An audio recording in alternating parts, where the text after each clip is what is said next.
20 years ago, I never imagined that I would be representing Georgia in Congress. Yet, at my core, the mother of Jordan Davis is the most important title that I will ever hold.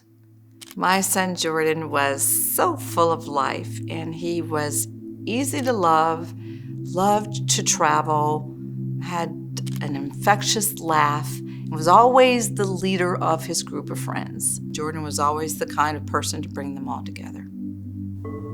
On November 23rd, 2012, I was sitting at the kitchen table, and I just had this strong sense that I needed to go upstairs in the bedroom. And I don't know why, I just went up to the bedroom, and there I saw my phone lit up, and Jordan's father's face was on the phone. And that's when he told me that Jordan had been murdered, and he was in the car with his friends, 3 of his friends, at a convenience store gas station.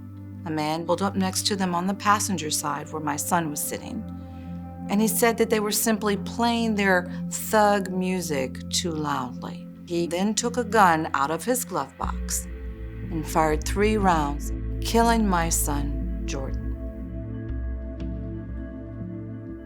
Just at that moment,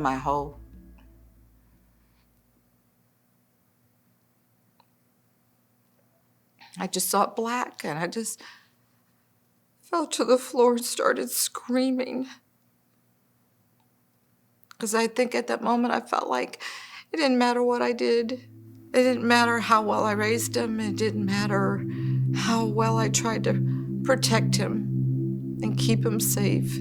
Gunned down simply because he was a young black male. And then I was beginning to understand that there were so many like Jordan that were dying in communities all around the country. And I just felt incensed and angry and wanted to help move the needle to make sure that something in this country was going to be done to protect our families and our future generations. I went on to work for Moms Demand Action for Gun Sense in America and Everytown for Gun Safety, fighting across this country for safer gun laws in our communities. Then I decided if I was truly going to protect our families and our children, I would have to stand up and run for office myself. And I had people tell me, "You're a black woman, don't run on gun safety in Georgia. It'll never happen." But I felt like, well, who is going to stand up to protect our families? If not anyone else, then why not me? So I announced my run for the United States Congress and was sworn into office in 2019, where I have been fighting tirelessly for gun safety reforms ever since. When I lost my son, I never could have imagined that I would help usher in the largest gun safety bill in decades.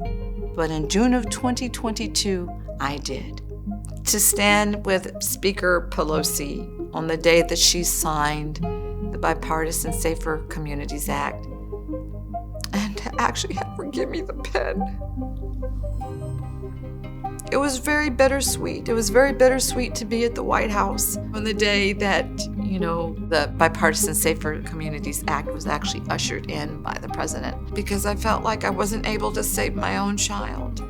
And there were so many other people who had lost their lives. But I think it was that day that really, really just fueled additional fire in my spirit that I was going to continue to do this for the rest of my life, because change does happen, and we just have to remain committed and diligent and stay focused. And it's absolutely critical that we support members like me in our re-elections and all over this nation, because maintaining and building on our majority in Congress is more important than ever. The time for action is now. We cannot be complacent.